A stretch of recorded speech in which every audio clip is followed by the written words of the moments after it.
आकाशवाणी मध्य प्रदेश से प्रस्तुत है प्रादेशिक समाचार।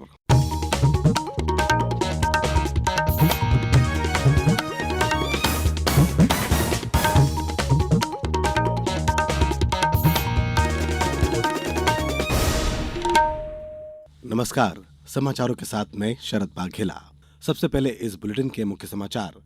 प्रधानमंत्री नरेंद्र मोदी आज अबुजा में नाइजीरिया के राष्ट्रपति बोला अहमद टिनुबू से वार्ता करेंगे। वार्ता के बाद कई समझौतों पर हस्ताक्षर होने की संभावना है। मुख्यमंत्री डॉक्टर मोहन यादव ने कहा कि राज्य सरकार मेलों और उत्सव संस्कृति को प्रोत्साहित करेगी। प्रदेश में ठंड ने अपना असर दिखाना शुरू किया, कई इलाकों में ठिठुरन बढ़ी। और महिला एशियाई चैंपियनशिप ट्रॉफी हॉकी में आज भारत का मुकाबला जापान से होगा। अब समाचार विस्तार से। प्रधानमंत्री नरेंद्र मोदी आज अबुजा में नाइजीरिया के राष्ट्रपति बोला अहमद टिनुबू से वार्ता करेंगे।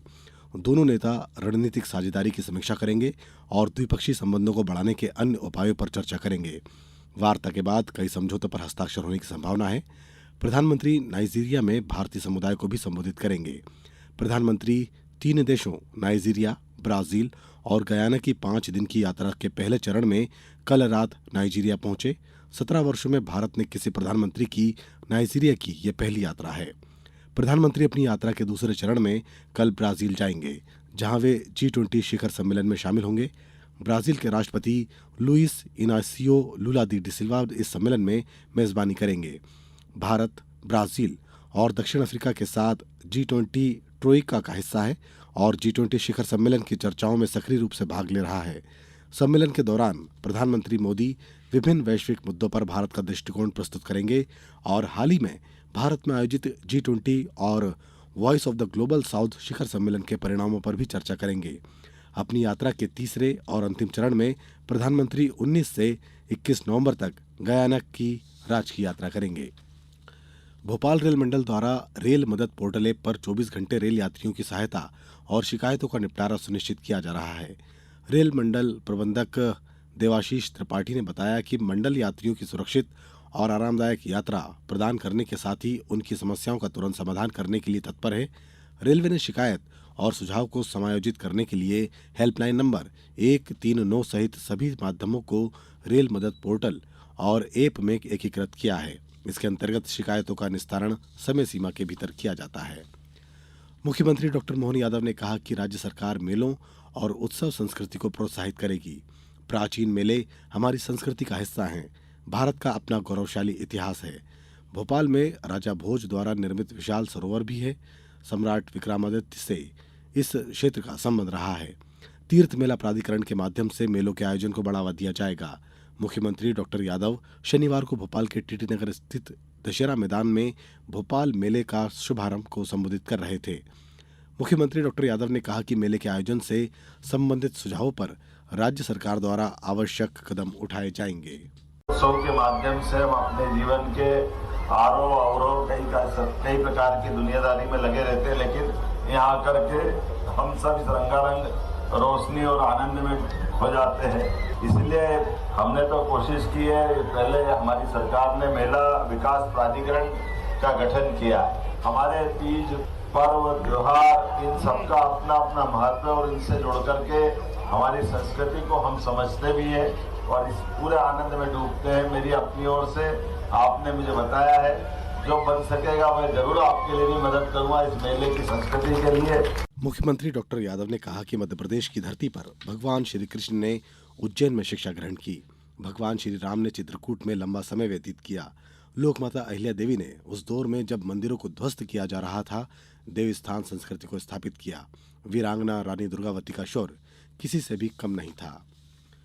उज्जैन के कार्तिक मेला में केंद्रीय संचार ब्यूरो भोपाल द्वारा विकसित भारत 2047 पर आधारित 5 दिवसीय फोटो प्रदर्शनी जन जागरूकता कार्यक्रम का शुभारंभ सांसद अनिल फिरोजिया ने किया। कल से शुरू हुई ये प्रदर्शनी 19 नवंबर तक आम लोगों के लिए खुली रहेगी। इस प्रदर्शनी में केंद्र सरकार की कल्याणकारी योजनाओं और कार्यक्रमों की विस्तृत जानकारी प्रदर्शित की गई है। अब समाचारों में वक्त है एक ब्रेक का। ये समाचार आप आकाशवाणी भोपाल से सुन रहे हैं। हमारे समाचारों को अब आप कभी भी और कहीं भी अपनी सुविधा के अनुसार सुन सकते हैं। ये समाचार बुलेटिन यूट्यूब, फेसबुक और एक्स प्लेटफॉर्म पर एआईआर न्यूज भोपाल पेज पर सुने जा सकते हैं। इसके अलावा आप हमारी वेबसाइट newsonair.gov.in पर या न्यूज ऑन एआईआर ऐप पर भी समाचार सुन सकते हैं। ब्रेक के बाद समाचारों में एक बार फिर आपका स्वागत है। भारत ने सूरीनाम को आज सामाजिक कल्याण कार्यक्रम के तहत लगभग 425 मीट्रिक टन खाद्यान्न और अन्य वस्तुओं की पहली खेप भेजी है। सूरीनाम के अंतर्गत भारत के घनिष्ठ, मधुर और मैत्रीपूर्ण संबंध है। भारत और सूरीनाम के बीच 1976 में राजनयिक संबंधों की स्थापना के बाद से कई उच्च स्तरीय यात्राएं हुई हैं। 1977 में पारामारिबो में भारत दूतावास और वर्ष 2000 में नई दिल्ली में सूरीनाम का दूतावास खोला गया था। अब बात मौसम की। प्रदेश में ठंड ने अपना असर दिखाना शुरू कर दिया है। राजधानी भोपाल सहित प्रदेश के कई इलाकों में कोहरा और मावठे की वजह से ठिठुरन बढ़ गई है। आज सुबह ग्वालियर, भिंड और निवाड़ी में मध्यम कोहरे का असर देखने को मिला। मौसम विभाग ने प्रदेश के उत्तरी हिस्से यानी ग्वालियर, चंबल में ठंड बढ़ने का अनुमान जताया है। यहाँ रात का तापमान 2 डिग्री तक लुढ़क सकता है। ऐसा मौसम 20 नवंबर तक बना रहेगा। भोपाल, इंदौर, जबलपुर में भी सर्दी बढ़ेगी, जबकि पचमढ़ी, अमरकंटक सबसे ठंडे रहेंगे। मौसम वैज्ञानिक डॉक्टर वेद प्रकाश सिंह ने बताया कि प्रदेश में पिछले 3 दिन से ठंड का असर ज्यादा बढ़ा है। इसकी वजह उत्तर पूर्वी हवाओं का असर कम होना है। वहीं पहाड़ों में जेट स्ट्रीम हवाओं का चलना है। ये हवाएं प्रदेश के उत्तरी हिस्से में भी आ रही हैं। इस वजह से मौसम में बदलाव देखने को मिला है, जो अगले कुछ दिन बना रहेगा। और उन्होंने बताया कि हवा का रुख जब उत्तरी पश्चिम हो जाएगा और पहाड़ों पर बर्फबारी होगी, तब तापमान में और गिरावट होगी। महिला एशियाई चैंपियनशिप ट्रॉफी हॉकी में भारत का मुकाबला अंतिम ग्रुप स्टेज मैच में आज जापान से होगा। ये मुकाबला बिहार के राजगीर हॉकी स्टेडियम में भारतीय समय अनुसार शाम 4:45 पर शुरू होगा। भारत ने महिला एशियाई चैंपियनशिप ट्रॉफी में शानदार विजय का सिलसिला जारी रखते हुए चीन को 3-0 से हराकर लगातार चौथी जीत दर्ज की है। ये जीत के साथ मेजबान भारतीय टीम 4 मैचों में 12 अंक हासिल कर पहले पायदान पर पहुंच गई है। उधर जापान ने अपने पिछले मैच में मलेशिया को 2-1 से हराकर महिला एशियाई चैंपियनशिप ट्रॉफी में अपनी पहली जीत दर्ज की। कोरिया और थाईलैंड के खिलाफ उसका मैच ड्रॉ रहा, जबकि चीन ने उसे हार का सामना करना पड़ा। अब कुछ समाचार संक्षेप में। कटनी में भारत निर्वाचन आयोग द्वारा मतदाता सूची के विशेष संक्षिप्त पुनरीक्षण कार्यक्रम के तहत आज जिले के सभी मतदान केंद्रों में विशेष शिविर का आयोजन किया जा रहा है। ग्वालियर जिले में 70 वर्ष से अधिक आयु वर्ग के सभी वरिष्ठ नागरिकों के आयुष्मान कार्ड बनाने का कार्य जारी है। कलेक्टर ने इस संबंध में कर्मचारियों को शहर की कॉलोनियों में जाकर कार्ड बनाने के निर्देश दिए हैं। खंडवा में वेलफेयर सोसाइटी द्वारा जिला स्तरीय स्विमिंग महापौर ट्रॉफी प्रतियोगिता का आयोजन सिविल लाइन्स स्थित नवनिर्मित स्विमिंग पूल में आज किया जाएगा।